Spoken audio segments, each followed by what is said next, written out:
The untold story of Sita, Sitayanam అనే ఈ పుస్తకాన్ని ఆంగ్లంలో రచించినది డీనా మిరియం గారు. ఈ భాగంలో 21వ అధ్యాయమైన సీత అదృశ్య కార్యం గురించి తెలుసుకుందాం. ఒకానొక రోజు ఒక వింత సంఘటన జరిగింది. నేను ఆ ఉదయం ఆమె కుటీరంలోకి వచ్చేసరికి మాత ఉత్సాహాన్ని, కొంత అస్థిమితత ఆక్రమించుకొని తన సాధారణ స్థితికి భిన్నంగా ఉన్నట్లు అనిపించింది. ఆమె ఎందుకో కల్లోలంగా ఉంది. కాని కారణం నాకు తెలియలేదు. లవకుశలు బాగానే ఉన్నారు. ఆహార పదార్థాలు పుష్కలంగా ఉన్నాయి. మాత ఆరోగ్యంగానే కనబడుతుంది. ఎక్కడా ఏ తేడా లేదు. ఆ పగలంతా నేను ఆమెను గమనిస్తూనే ఉన్నాను. ఒకసారి ఏదైనా సరిగ్గా లేదా అని కూడా అడిగాను. ఆమె నా వైపు చూసి అది దానంతటదే బయటపడుతుంది అంది. ఆ రోజు గడిసింది.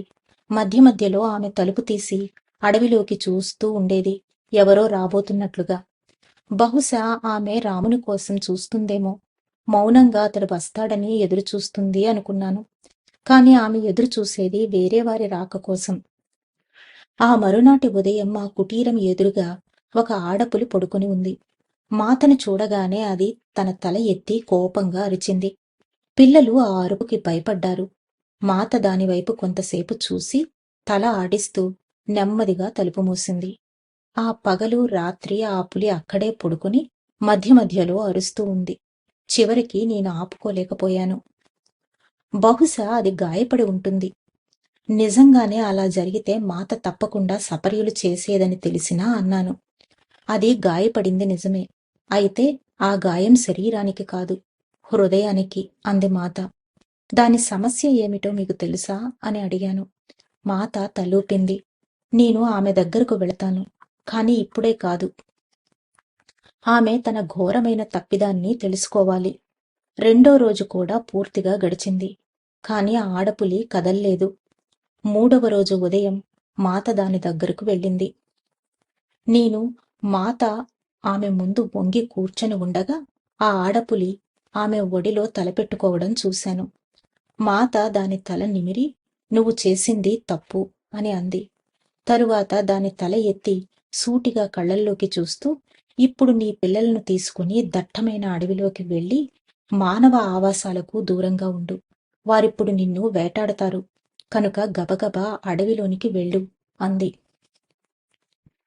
మాత ఈ మాటలు అంటూ ఉండగానే అడవి అంచున చెట్ల చాటున దాగి ఉన్న 3 పులిపిల్లలు బయటకు వచ్చాయి. అవి మాత వద్దకు వచ్చాయి. ఆమె వాటిని మీరు సురక్షితంగా ఉంటారు అని దీవించింది. అది వెళ్ళిపోయిన తరువాత నేను మాతతో ఏమయిందో చెప్పమన్నాను. ఆమె నిట్టూర్చి ఇలా అంది. ఒక వేటగాడు ఆ పులిపిల్లల్లో పెద్దదాన్ని చంపాడు.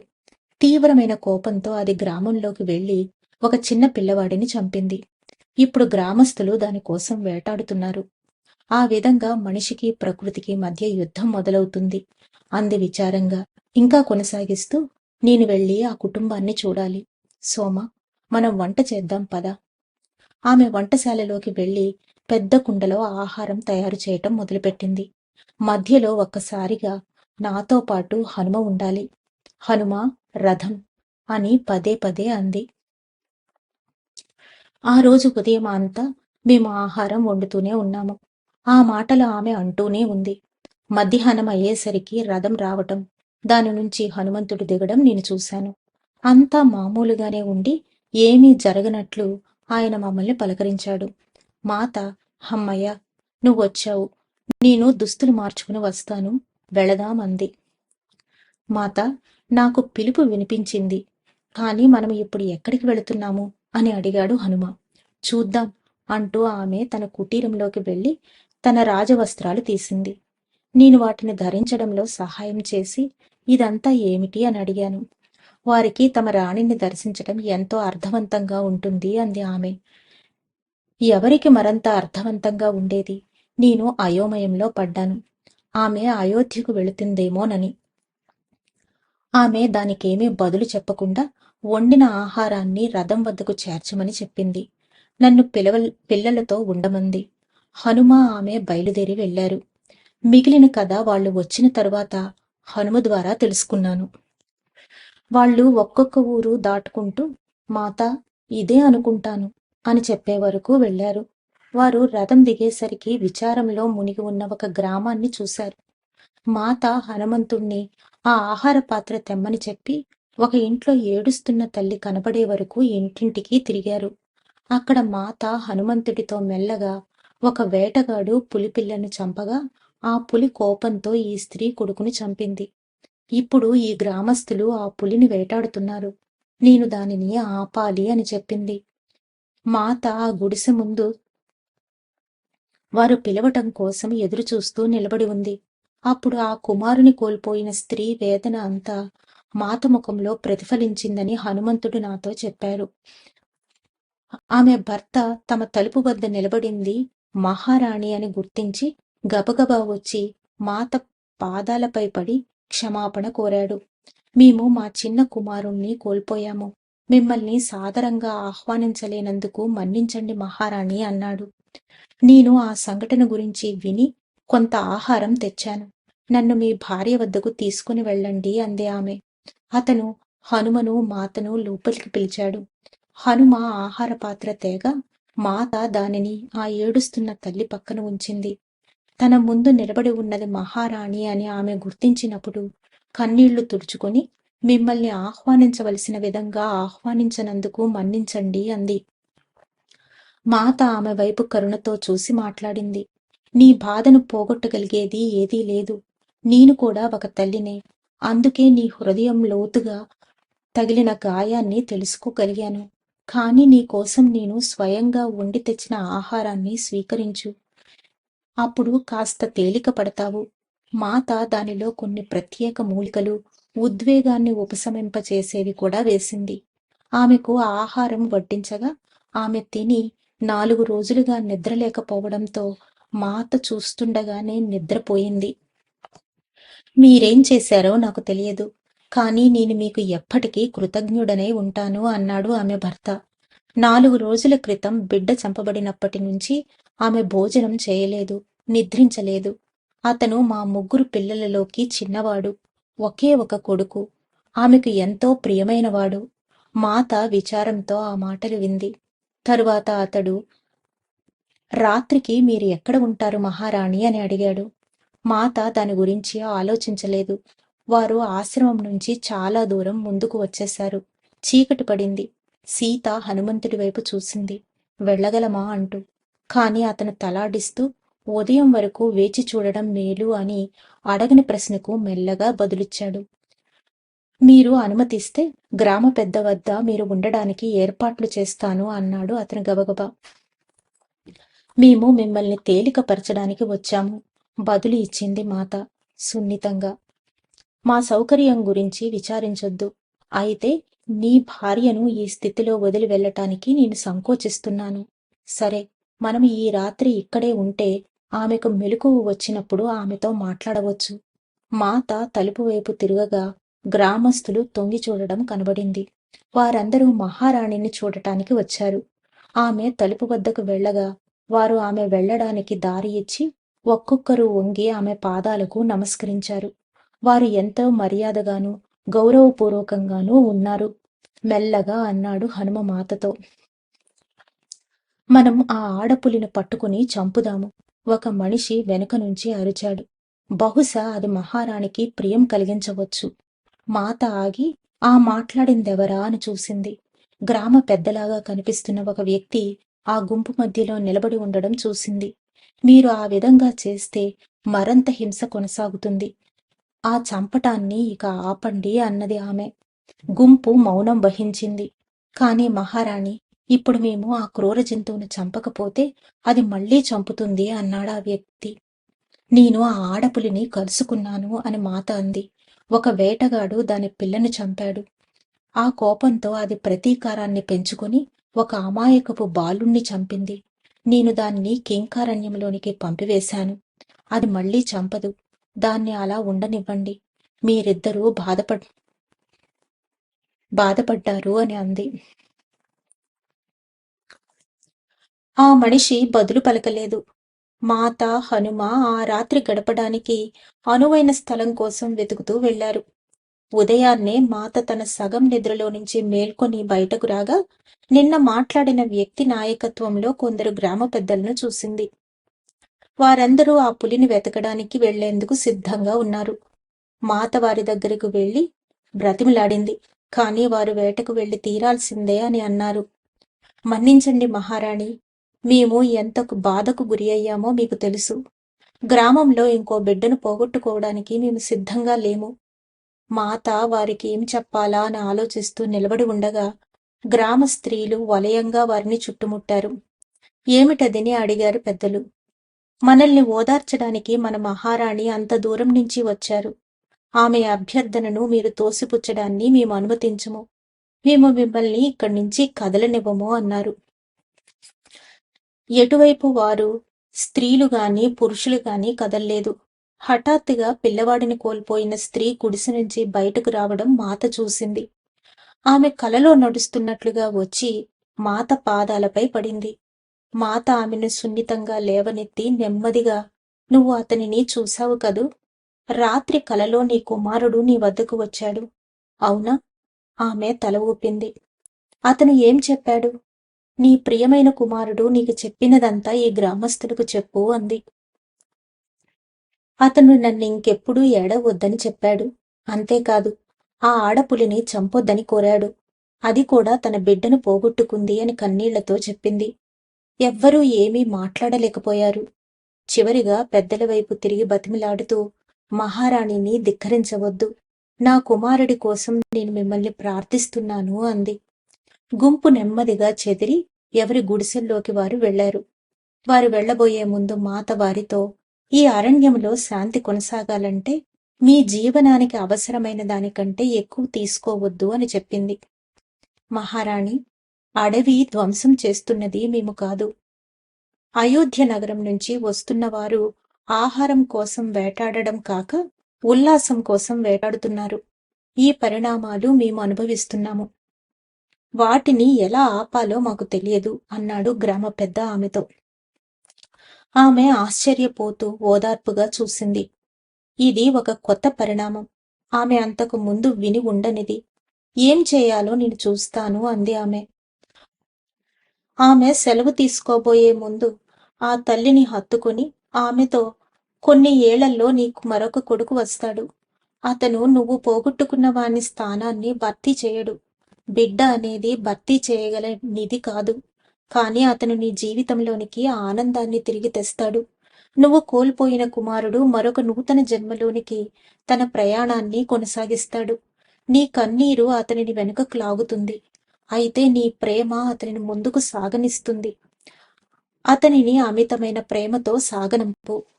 అది ఒక తల్లి తన బిడ్డల ప్రయాణంలో తోడ్పడుతూ పోషించవలసిన పాత్ర. ఆ స్త్రీ తల ఊపి మాతకు గాఢ కృతజ్ఞతలు తెలిపింది. వెంటనే మాత హనుమ సెలవు తీసుకున్నారు. రథం ఎక్కబోయే ముందు హనుమంతుడు మాతను, మీరు ఆ బాలుని దివ్యలోకాల్లో కనుగొన్నారు కదూ అని అడిగాడు. అతను తప్పిపోయాడు. జీవితంలోకి తిరిగి రాలేకపోతున్నాడు. తన తల్లి కన్నీటితో వెనుకకు లాగబడి ముందుకు వెళ్ళలేకపోతున్నాడు. నేను అతనిని ఆమె వద్దకు వెళ్లి ఆమె బాధను తొలగించమని చెప్పాను. దానివల్ల అతనికి స్వేచ్ఛగా ముందుకు వెళ్ళగలడు. అంతేకాక తనను చంపిన ఆడపులిని రక్షించగలడేమో చూడమన్నాను. అతను అంగీకరించాడు. అతను కూడా ఒక వివేక ఆత్మ. తిరిగి మంచి జన్మ తీసుకుంటాడు అంది. మాత తిరిగి వచ్చేసరికి గాఢ నిశ్శబ్దం అలుముకుంది. దానితో నేను ఏ ప్రశ్నలు అడగలేదు. ఆ సాయంత్రం కూడా అసౌకర్య భావన కొనసాగి పిల్లలకు భోజనం పెట్టిన వెంటనే నన్ను తీసుకుని వెళ్లి పడుకోబెట్టమని చెప్పింది. ఆ రాత్రి నిద్రపోలేదు. ఆమె ఏదో విషయం ఆలోచిస్తున్నట్లుంది. నేను ప్రొద్దున్న లేచి ఆమె కుటీరంలోనికి వెళ్లేసరికి ఆమె లేదు. హనుమ ద్వారం వద్ద ఉన్నాడు. నేను అతని వద్దకు గబగబా వెళ్లి, మాతను చూశావా అని అడిగాను. ఆయన తన వేలు అడవి వైపు చూపించాడు. అక్కడ మాత ఒక చెట్టు కింద ధ్యాన స్థితిలో ఉంది. ఆమె బయటకు ఎప్పుడు వచ్చింది అని అడిగాను నేను. అర్ధరాత్రి నేను బయట నిద్రిస్తుండగా ఆమె కుటీరాన్ని వదిలి అడవిలోకి వెళ్లడం చూశాను. నేను ఇక్కడ ఉండి ఆమెను గమనిద్దామని అనుకున్నాను. నిన్న ఏం జరిగింది హనుమ? ఆమె వచ్చేసరికి ఆలోచనలో ఉన్నట్లుంది అని నేనడిగాను. అప్పుడు హనుమ నాకు జరిగిందంతా చెప్పాడు. తిరిగి వచ్చేటప్పుడు ఆమె నాతో ఎక్కువగా మాట్లాడలేదు. రాబోయేదానిని తాను చూసిందని చెప్పాడు. క్రితం రోజుల విషయాలు జ్ఞాపకం చేసుకుంటూ మనిషికి మిగతా ప్రకృతికి మధ్య దూరం పెరుగుతోంది. దానివల్ల మిగిలిన జీవరాశులన్నీ ప్రమాదంలో పడతాయి. ఆమె ఇది చూసింది. రాబోయే వినాశనాన్ని, బాధను చూసింది. అతను కొనసాగిస్తూ, నువ్వు చేయవలసిన వాటి పట్ల జాగ్రత్తగా ఉండు సోమా. నేను ఇక్కడ ఉండి ఆమె ధ్యాన స్థితి నుండి బయటకు వచ్చే వరకు చూస్తూ ఉంటాను అన్నాడు. మాత రోజుల పాటు ధ్యానంలోనే ఉంది. నేను ఎందుకిలా ఉందా అనుకుంటూ హనుమను అయోధ్యకు వెళ్లి శ్రీరామునికి ఆమె స్థితి గురించి తెలియజేస్తావా అన్నాను. ఆయన ఇప్పటికే ఆమెతో ఉన్నాడు అన్నాడు తేలికగా. నువ్వేమంటున్నావు? ఆయన వచ్చారా? నేను శ్రీరాముని జాడ కోసం చుట్టూ చూశాను.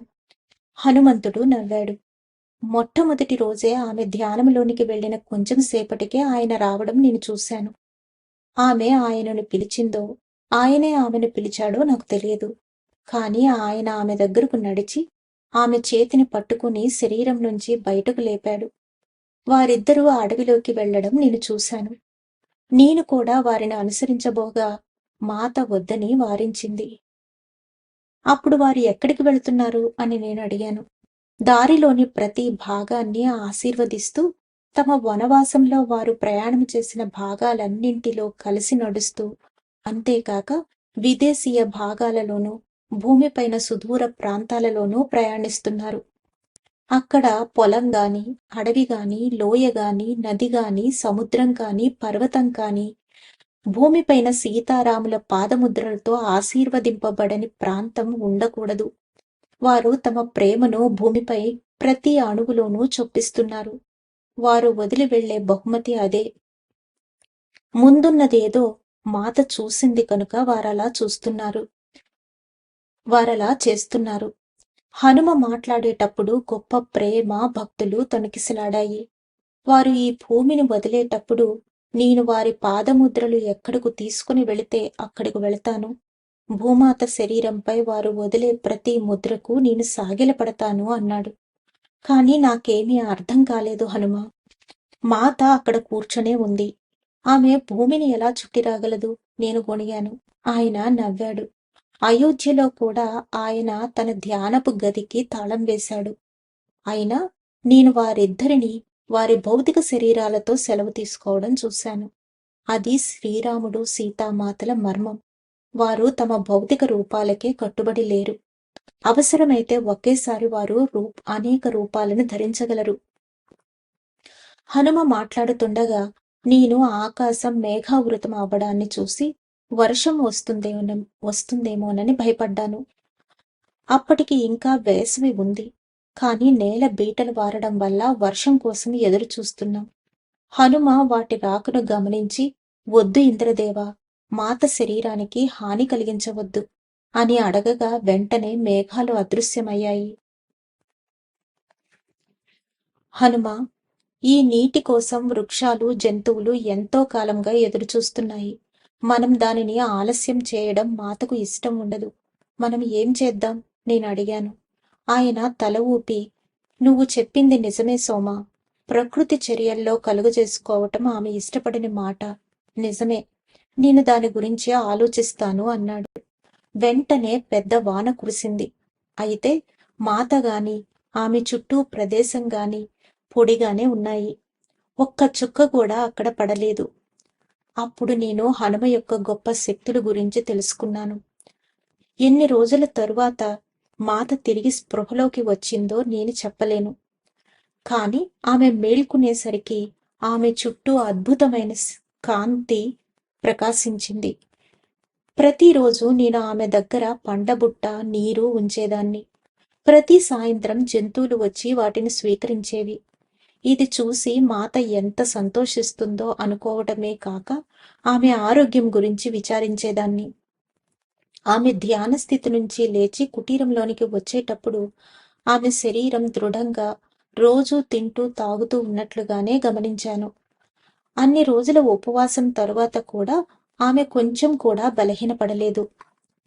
ఆమెను చూడగానే నేను, మాత, కొంచెం ఆహారం తయారు చేయనివ్వండి అన్నాను. ఆమె నవ్వింది. నేను బాగానే తిన్నాను. నా ముఖంలోని సందిగ్ధం చూసి ఆమె, మేము ఎక్కడికి వెళ్ళినా ప్రజలు రుచికరమైన ప్రత్యేక పదార్థాలు పెట్టారు. ప్రపంచంలోని అన్ని భాగాల నుంచి ఆహారం రుచి చూశాము.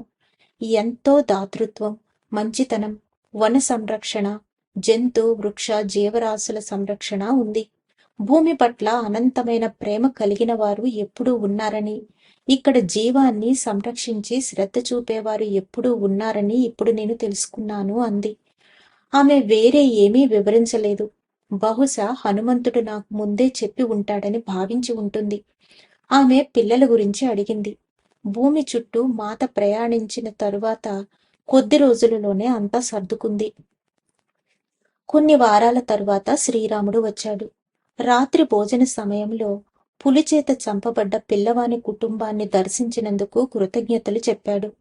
ఆ వార్త రాజ్యమంతా వ్యాపించింది. ప్రతి పౌరుడు అతడు లేక ఆమె శ్రద్ధగా చూడబడాలని భావించాలి. వారిని పట్టించుకుంటేనే మనం పట్టించుకోబడతాము. నువ్వు ఈ ఉదాహరణను నెలకొల్పావు. ఆ తల్లికి నువ్వు అద్భుతమైన బహుమతిని ఇచ్చావు.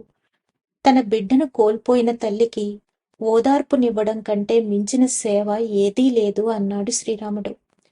కానీ ఒక పని చేయాలి అంది సీత సాలోచనగా.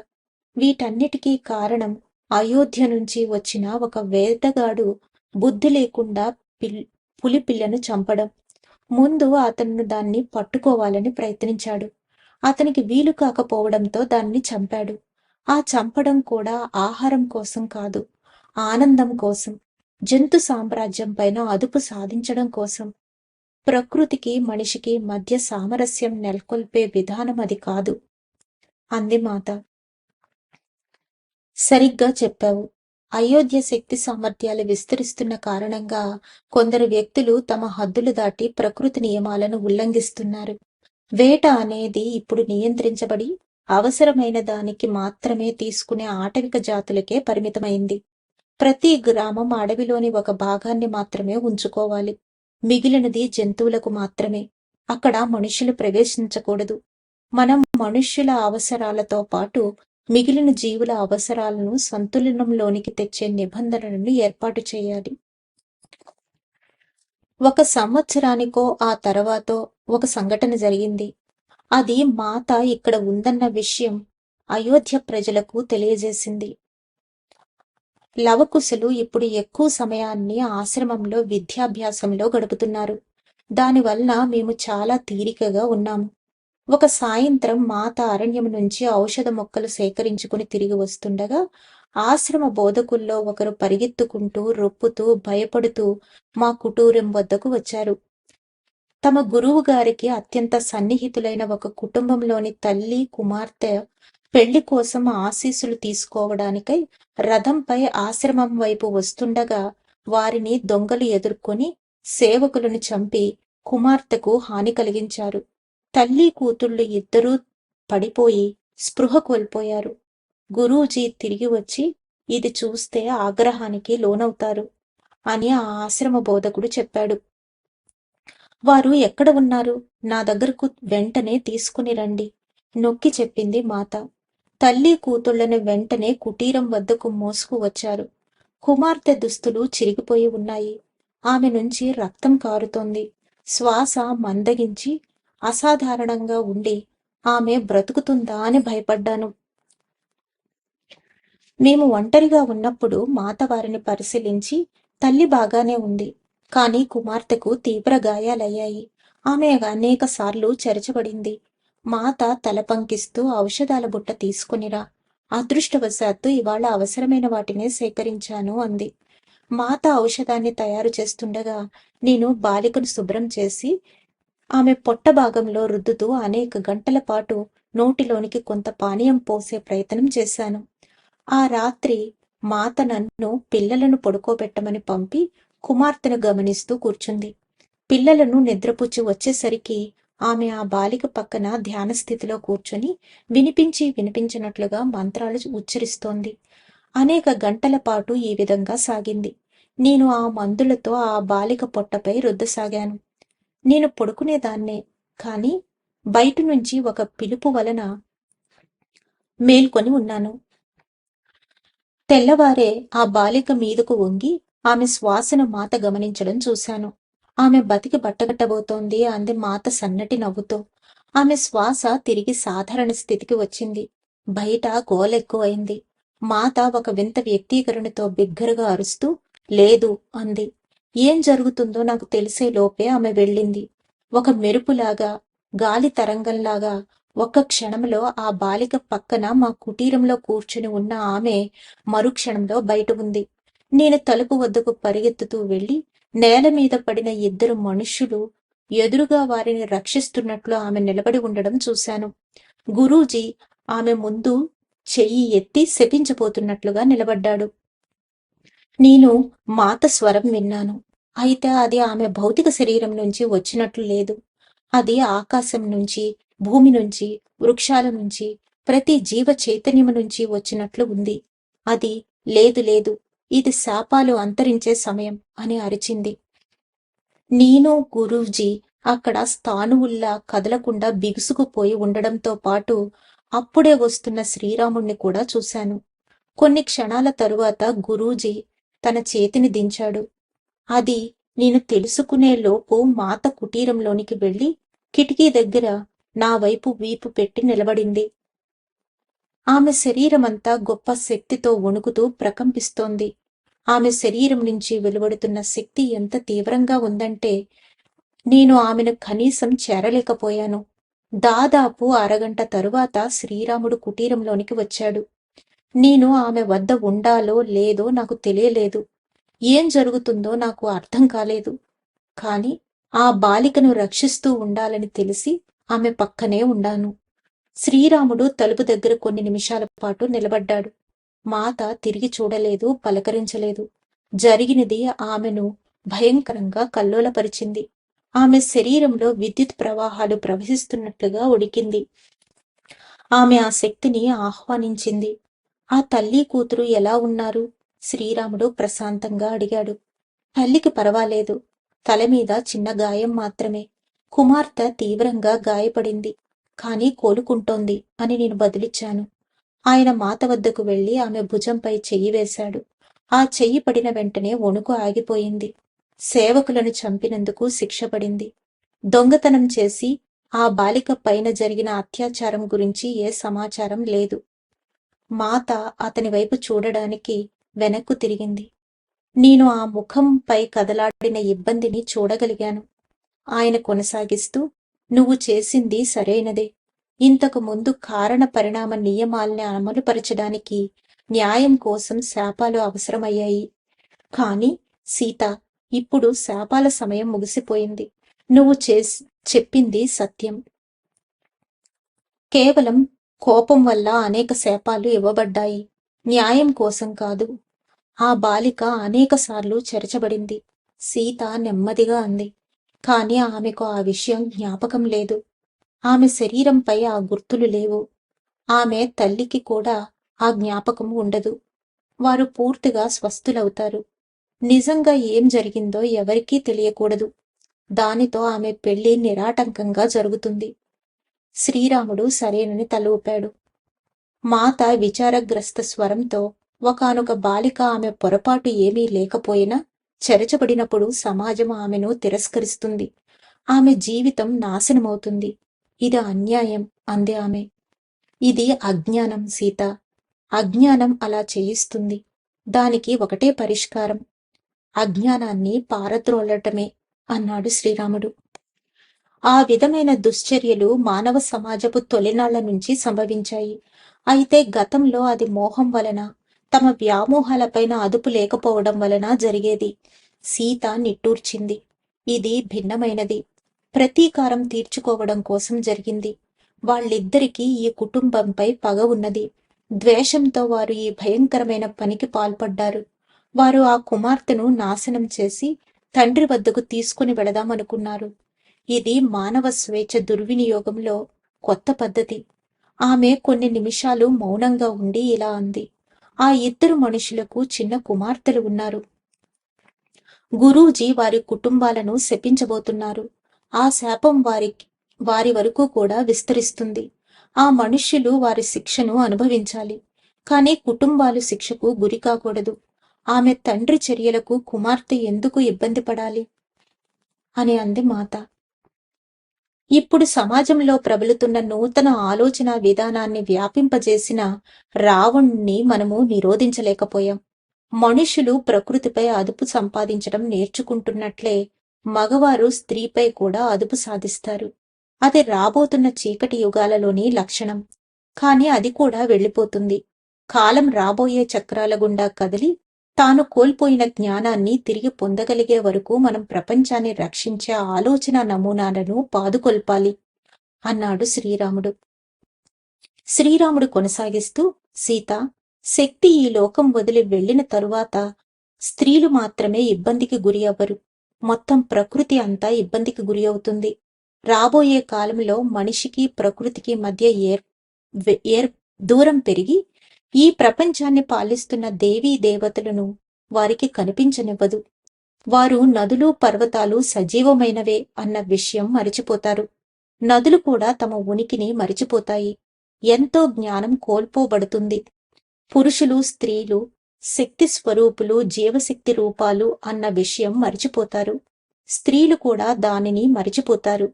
శక్తి ప్రపంచాన్ని పునరుద్ధరించగల సమయం కోసం సహనంగా ఎదురుచూస్తూ ఉంటుంది. మనం అందుకోసమే వచ్చాం సీత. మానవాళిలో ఈ జ్ఞాపకాన్ని ఉత్తేజపరచడం కోసమే వచ్చాము.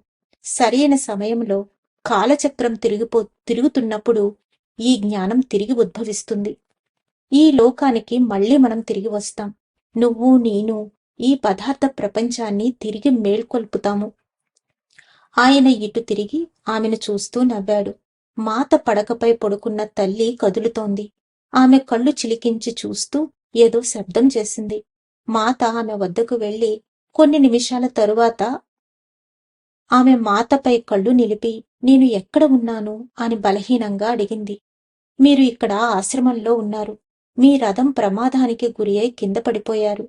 సీత బదులిచ్చింది.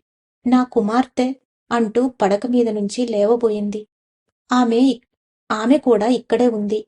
ఇంకా తేరుకోలేదు. కాని బాగానే ఉంది. సీత వారితో మాట్లాడడం కోసం శ్రీరాముడు బయటకు వెళ్ళాడు. ఆ రాత్రి ఆ తల్లి కూతుళ్ల పరిస్థితిని చూడడానికి గురూజీ వచ్చాడు. మాత తాను మధ్యలో కలుగజేసుకున్నందుకు క్షమాపణ కోరబోగా ఆయన వారించాడు. మీరు చేసింది సరైనది అని వినయంగా బదులిచ్చాడు. శిక్ష విధించడం అనేది మహారాజు చేయవలసిన పని. మీరు వారి పట్ల చూపిన శ్రద్ధకు నేనెంతో కృతజ్ఞుడిని. ఆమె తండ్రి నా సన్నిహితుడు, భక్తుడు.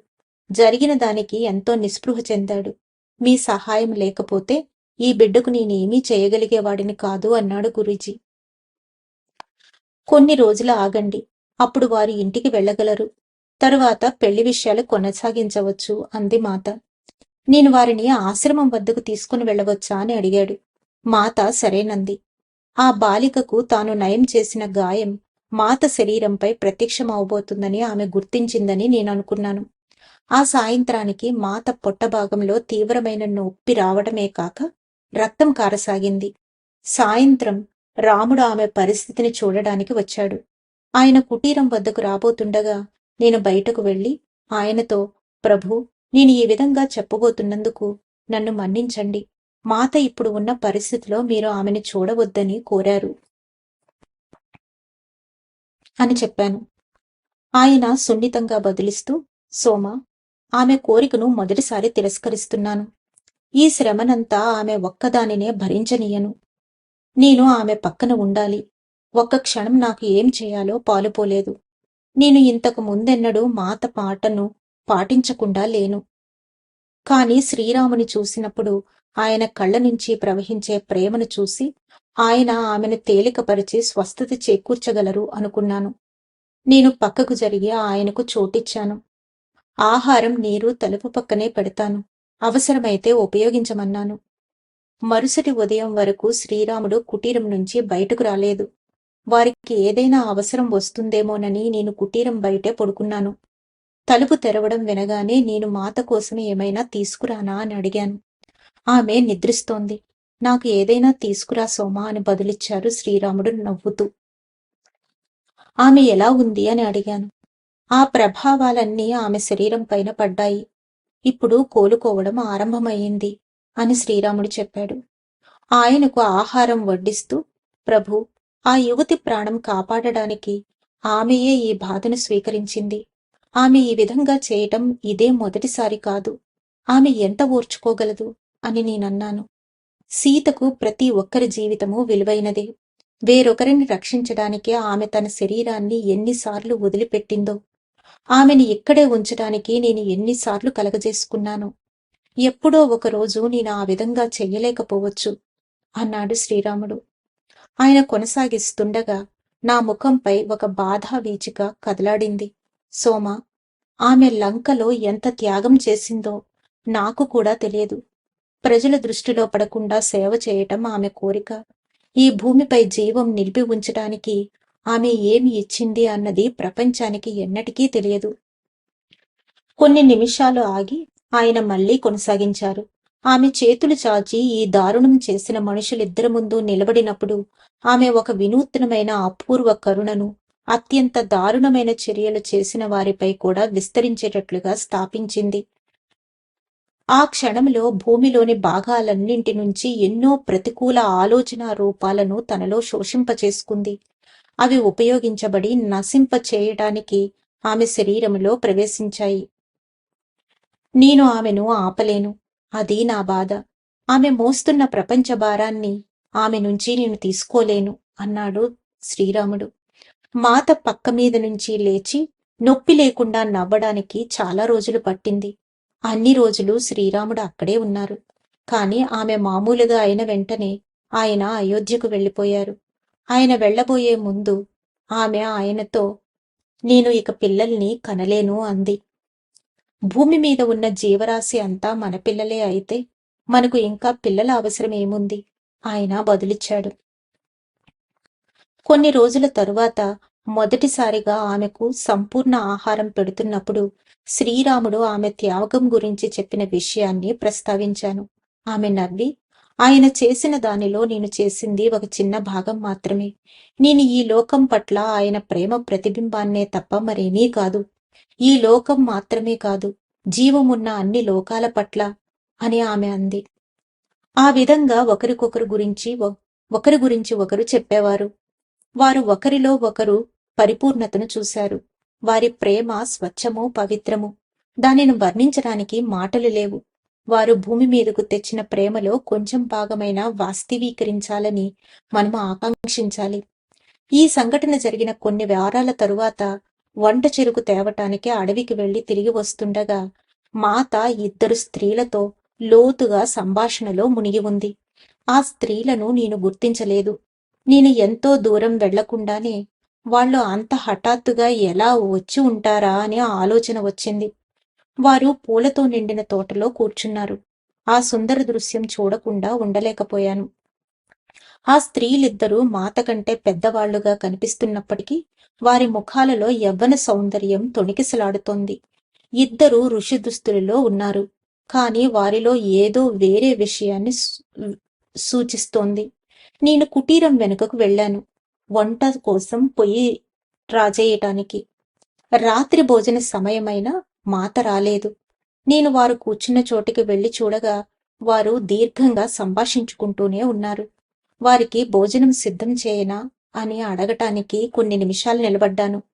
కాని నాలో నుంచి మాత వారికి రుచికరమైన ఆహారం సిద్ధం చేయి అనడం వినిపించింది.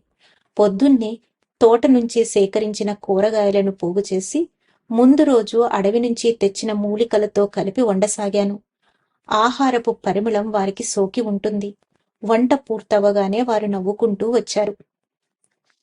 మాత ముఖంలో తానే వడ్డిస్తానన్న భావం చూసి నేను వంటశాల దగ్గర వేరే పని చూసుకుంటున్నాను. ఆమె చూపును, భావాన్ని నేను చదవగలను. చీకటి పడే వరకు ఉండి ముగ్గురు అరణ్యంలోకి వెళ్లి నేను చూస్తుండగానే ఆ స్త్రీలిద్దరూ అదృశ్యమయ్యారు. మా కుటీరం ముందు హఠాత్తుగా ప్రత్యక్షమై తిరిగి అదృశ్యమైన ఆ స్త్రీల గురించి నేను అడగకుండా ఉండలేకపోయాను. వారు అరుంధతి ఋషి, ఖ్యాతి మాతలు. ఆమె ఆశ్చర్యం ధ్వనించే స్వరంతో చెప్పింది. నువ్వు వాళ్లను గుర్తించలేదా? నేను నువ్వు వాళ్లను పలకరించలేదేమిటా అనుకున్నాను. వారు నేను చాలా కాలం క్రితం చేసిన ఒక ప్రతిజ్ఞను జ్ఞాపకం చేయడానికి వచ్చారు. అంతేకాదు, అది పూర్తి చేసినందుకు తమ ఆనందాన్ని వ్యక్తపరచటానికి కూడా. అప్పుడు నాకు గుర్తుకొచ్చింది. మేము అరణ్యానికి రాబోయే ముందు వారిని కలుసుకున్నాము. వారే మాతకు, ఆమె కలలకు గతంలోని దృశ్యాలను చెప్పారు.